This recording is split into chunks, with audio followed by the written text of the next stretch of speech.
Hi, I'm Tim. Welcome and thanks for logging on. Today we are waking up with watches and everything is for sale. Reach out to me directly. This is in stock as you see the video on the morning of. So Team Mosso at thewatchbox.com to inquire about the price of any of these watches. We buy what we sell what we buy, and we are always looking to build inventory. Sell us an entire collection. No upper limit on value paid. We pay cash, we pay fast, we walk you through the process, we make it easy. If you wish to trade a watch you're not wearing, trade it for one you will. To buy, trade, or sell, reach out to me. I am T Mosso at thewatchbox.com for pricing. All right, so the latest Rolex Submariner is no longer super duper new. Launched in 2020, it now feels familiar. And because the Rolex Submariner is evergreen, every sub, no matter how new, is always going to feel somewhat familiar. That's the idea of an evergreen design. The Rolex Submariner, the Porsche 911, the McDonald's Quarter Pounder, well, maybe not that third one, but those watches that are designed to be eternal with no planned obsolescence will always have a comfortingly familiar feel. And that's the case here, even as the case, quite literally, has grown larger over time. Everyone debated the 41mm Submariner case back in 2020, and I'm here to tell you that I've never been able to measure a single dimension of this watch that's more than 0.7 of a millimeter larger than its predecessor. Same thickness, same lug-to-lug dimension. If you could wear the old one, you can wear the new one. Now, what has changed is that they have combined the two-tone look of the original green sub from 2003, so the black dial and the green bezel, with the ceramic bezel of the second generation green sub, so the Hulk. So you can call this whatever you want, the Cermit, the Starbucks, but I love it. Honestly, this is probably the modern day sub that I would own if I couldn't get myself that first generation 6-digit Smurf. This is a watch that's going to be a lot more durable than any of the colorful precious metal Submariners, and at the same time, it's iconic. It's still a tool watch. It's still got that rough and ready look to it. Let me grab my vintage polishing cloth and shine this one up a little bit. The nice thing about Rolex dive watches, and this really gets undersold, is that they are so incredibly thin. Compare a Rolex to an in-house caliber Tudor, one that doesn't have a 5400 series movement. You're gonna see the difference between the senior brand and the junior brand there. So taking a quick look here, 120 click bezel with a wonderfully mechanical and yet unimaginably refined glide. I don't know how you can be both smooth and sharp at the same time, but this bezel pulls it off. No shortage of luminescence, and you can see all three hands are loomed. That's a feature every dive watch should have. 300 meters water resistant. I know Tudor has its new T-clip clasp, but for me, glide lock is still unbeatable. 20 millimeters of tool-free adjustment in 2mm increments. And then, of course, you have removable links, including intermediate-sized links fixed in place by screws. The timepiece wears well on a wrist as small as 14 centimeters circumference. So if you have a smaller wrist, don't be discouraged by the 41mm case size. You see how it fits underneath the cuff? It looks and it feels fantastic on the wrist. And I do not have a large forearm against 16 centimeters circumference if you're seeing my wrist for the first time. All right, so 1 year after the first green Submariner, we got a completely different watch from a completely different kind of brand. This is the IWC Portuguese Tourbillon Mystère. Now, it is a mysterious tourbillon because IWC in the modern era has made its name with flying tourbillon, a type of tourbillon invented in the 1920s in Germany by Alfred Helwig. The flying tourbillon has no upper bridge to block your view, so you get to enjoy the best part of a tourbillon, which is a full and expansive view of the cage, the balance, the hairspring, and the escapement. All of that readily evident here. It is a 1-minute tourbillon, flying tourbillon, handmade oxidized blue Breguet overcoil, and then it beats away at a quirky 19,800 vibration per hour beat rate. So this is based on the IWC 50,000 series automatic caliber, so 7 days of power reserve. The watch was platinum, a 50-piece limited edition in 2004, and unlike a lot of subsequent limited editions from IWC, this one does have individual numbering, so no two are exactly alike. You can see on the reverse side, caliber 5,900, so 38.2 millimeters in diameter. This is the world's largest automatic caliber. A rose gold disc inside the rotor to let you know you're looking at something special. You can see the Albert Peloton pawl-based winding system dating back to the 1950s, one of IWC's distinctive mechanical engineering landmarks. Durable, efficient, shock-resistant, and the system that inspired the Seiko Magic Lever. It is both enduring and influential. Here we have white ceramic pawls, making the system cleaner and more durable than in the past. And of course, automatic winding, a 7-day power reserve, and mostly mechanical yet handsome finish. The best finished part of this watch is the tourbillon carriage, and you'll find to good effect satination and beveling as well as black polish. It is a good looking movement even from the dial side, and I love the use of this bezel for the tourbillon that includes Côte de Genève on the dial side of the watch. Throw it on the wrist, and the watch is large, no doubt about that. It's about 52 millimeters from lug to lug. It's not unduly thick, not considering what's in the case. I could wear this watch, but I think if my wrist were any smaller, I could not wear this watch, so you must be 16 centimeters in circumference to play.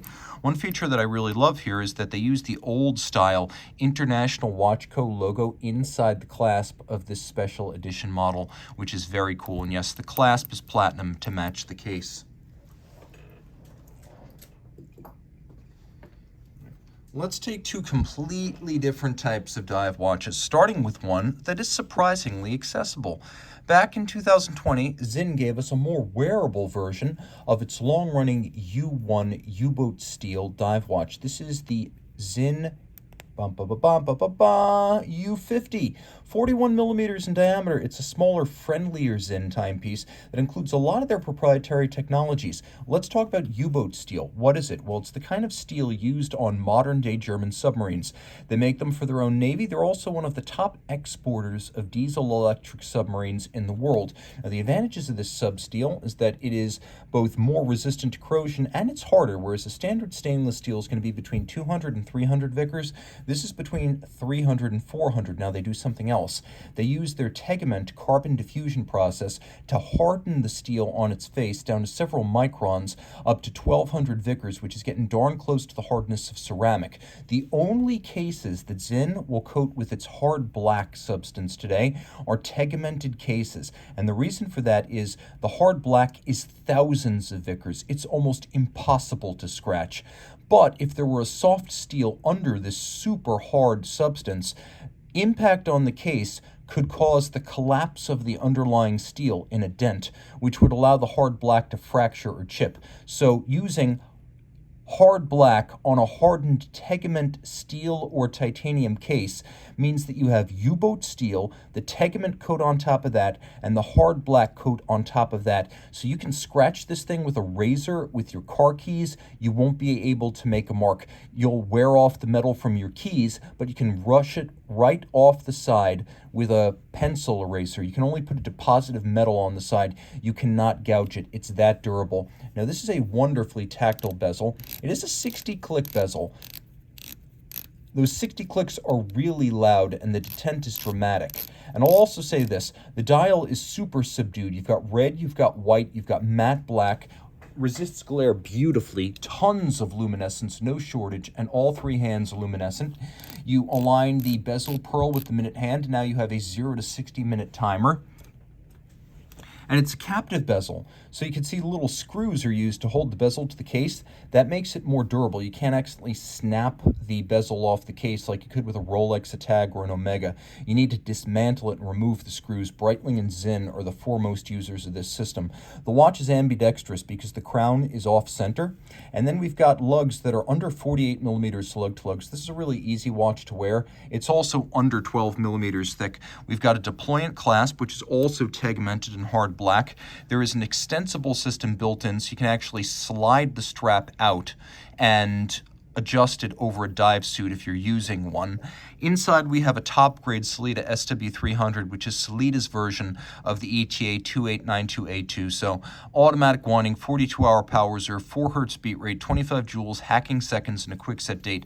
The strap, which you can see conforms to the case, is made of silicone, so it is wonderfully gummy, flexible, and soft against the wrist. Throw it on the wrist, and you can see this is a really easy watch to wear. Comfortable, short across the wrist. Look at those lugs, nowhere near the edge of my wrist. You can can see it well from over the top. This is the rare men's dive watch that, while intended for dudes, could also be worn well by ladies. And again, being powered by an SW300 and so slim, it'll slide under a cuff if you wish to wear it that way. I don't think this is the watch that you disappear, but the U50S for Schwarz, or Schwarz, the German word for black.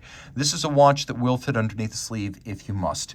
Launched in 2016, we have a much more upscale diver from Blancpain. This is the Blancpain 50 Fathoms Bathyscaphe flyback chronograph Ocean Commitment 2. So associated with Blancpain's ecology efforts, this was a limited edition of 250 pieces, 43.6 millimeters in super scratch resistant blue and gray ceramic, 300 meters water resistant, 120 click bezel, which you can line up with a hybrid syringe baton hand.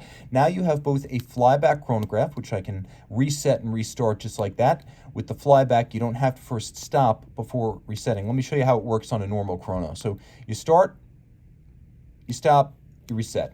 Now with a flyback, let's say I'm timing two things that happen in rapid succession. Reset and restart just like that. 300 meters, screw down crown, caliber F385 on the reverse side. I love the combination of the PVD and the nickel anthracite on the 18-karat triple finished white gold rotor.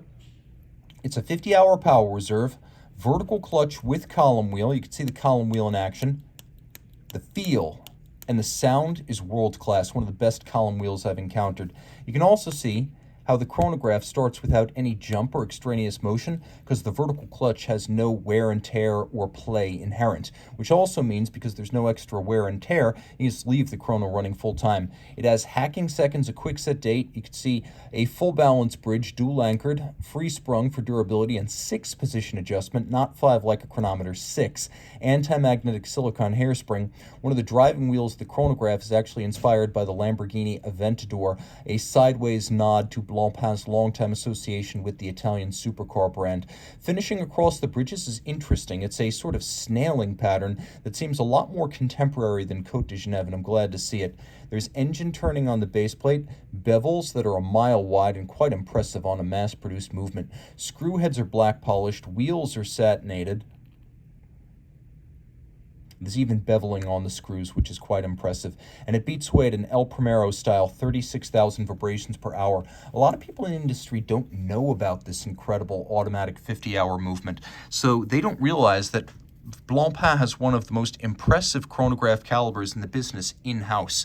Now, it's fairly broad across the wrist at just under 50 millimeters, so I recommend you wear it on a wrist my size or larger, but it is very light, being all ceramic and also sapphire on both sides. These are light, diffuse materials. Impressive is that Swatch Group is able to make a pin buckle out of ceramic that's durable enough to use every day. So if you think about how this watch is going to be on your wrist, you can be dragging it across your desk all day long. A lot of brands will just give you a PVD metal piece for the buckle.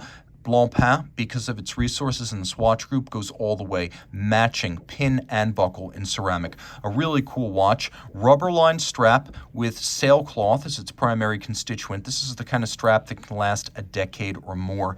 And no shortage of luminescence. As you can see, the watch is very well loomed. Blancpain, more than just the new Swatch collaboration. You may be surprised that a very traditional, Teutonic, compact, precious metal dress watch also has lume. But Lange is all about surprises.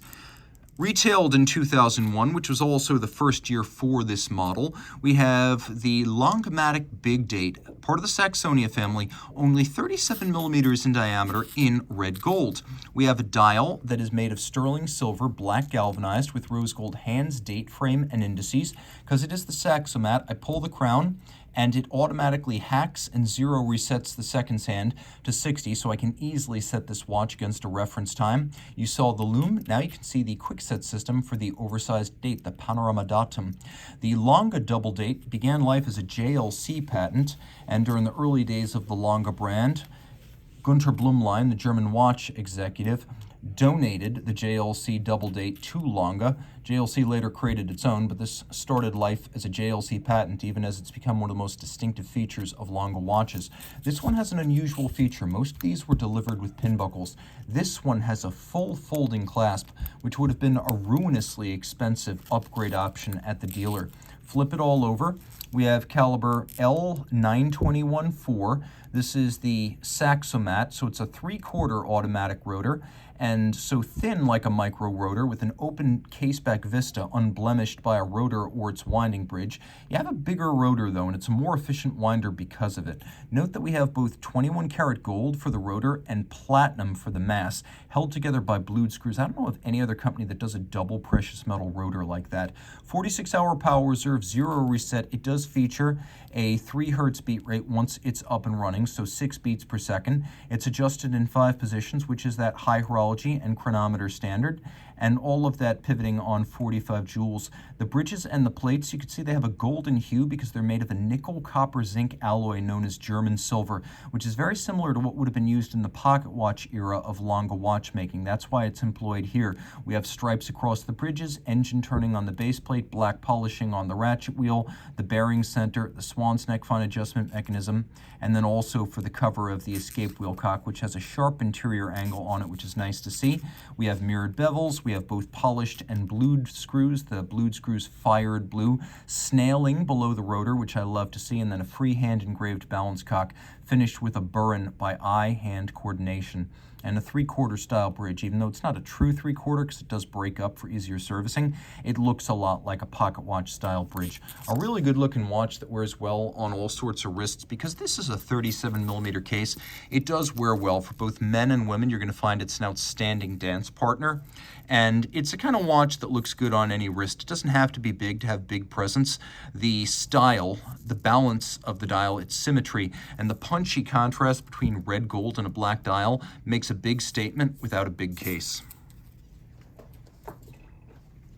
We're going to do another dramatic lume shot here from a brand that frankly not enough people associate with lume. This is Ressence, and you're looking at the 2023 Type 1 round.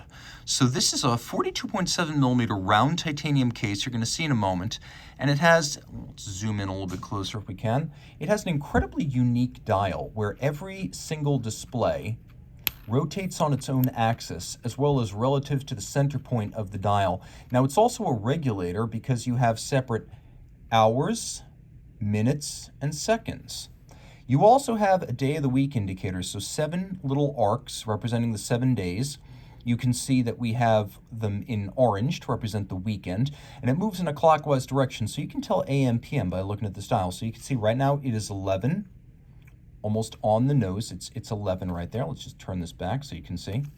You set the watch using the case back because there is no crown. So it is 11, and then you can see that the hand is right at the end of travel on that second orange arc. So you're looking at 11 p.m. on Sunday night. That's how that works. And it's an absolute riot. Your friends are going to love it. Ressence, designed in Belgium, built in Switzerland, a fascinating hybrid created by industrial designer Benoit Mientjens, and you can see he's created a very friendly, approachable watch. The dial is made of German silver, but then it's colored this slate metallic blue. The entirety of the front of the watch is taken up by the sapphire. The bezel is not visible. In profile, you can see it is a grade 5 titanium case, round, an unusual treatment of the Type 1, as hitherto they were not shaped like this. On the reverse side, you can see that there is a rotor that spins inside, but you can wind and set the watch using the case back. If you wish to wind it manually, that you can do that.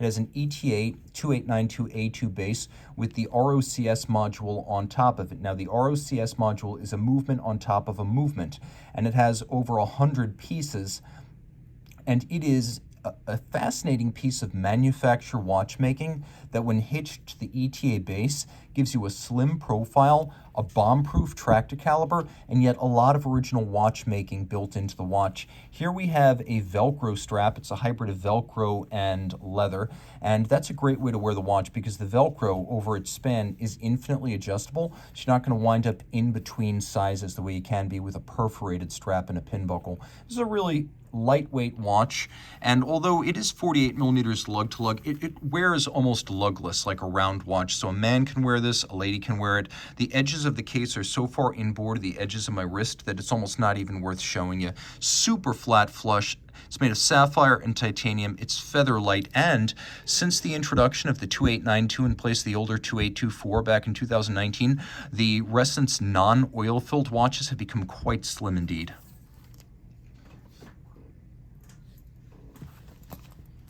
Okay guys, guess. What is this? Can you guess the brand? You might have guessed wrong. If you're guessing this is a Bulgari Octo, well, you're only half right. The original Gerald Genta Octo by Retro was launched in 2004, and despite what Fabrizio Buonamassa says, this was a shape well established at the Gerald Genta brand long before Bulgari decided to commandeer the whole operation. In 2000, Bulgari bought Gerald Genta and Daniel Roth in the Vallée du Jeu, two brands but one factory. And in 2010, it decided that it was going to join the Bulgari brand with Gerald Genta and Daniel Roth, co-brand them for a few years, and then phase out the two indie brands in favor of just making everything Bulgari. But for 2010 and 2011, Bulgari had the Bulgari for Gerald Genta collection, where the Octo by Retro continued on with the Gerald Genta name for those 2 years. It is 42.7 millimeters. I think 42.6 is actually what I measured from side to side, not including the crown. The crown includes a rivet-style profile with an onyx black cabochon. The case, reportedly, up to 110 facets on its forms. We have a tension between the circles and the geometric facets of the dial and the bezel. And then the whole thing is surprisingly slim at only 11.9 millimeters thick. That surprised me. It has a dial that is champ-levé, so all of the little frames that hold lacquer were scooped out, and then the lacquer was applied in up to 12 layers that included autoclaving, both clear and colored lacquers. All the little wells, for example, the 10-minute spaces or the track for the date, those were filled with lacquer, built up, autoclaved to cure them, and then hand polished. So you have a combination of brass with hand lacquering and champ-levé. Sometimes champ-levé is done with enameling, sometimes it's done with lacquer, and this is lacquer.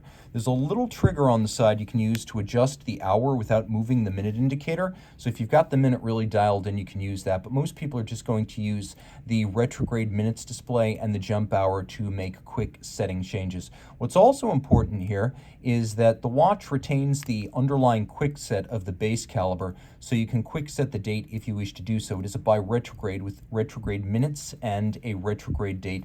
And you can see it's still Gerald Genta branded, at least for now, down at the base. This is all 100 meters water resistant, so on the right kind of strap, you could swim with it.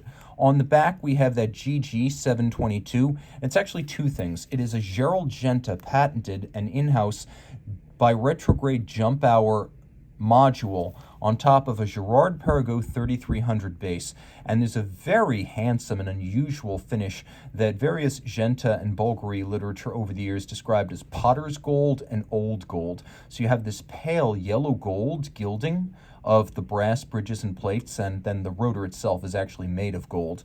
But bridges, plates, and rotor all have overlapping perlage or engine turning, an unusual treatment, as we normally just see this kind of finish on base plates. The beveling is credible and impressive. The screw heads are black polished. It is 5-position adjusted like a chronometer, and it pivots on 26 jewels.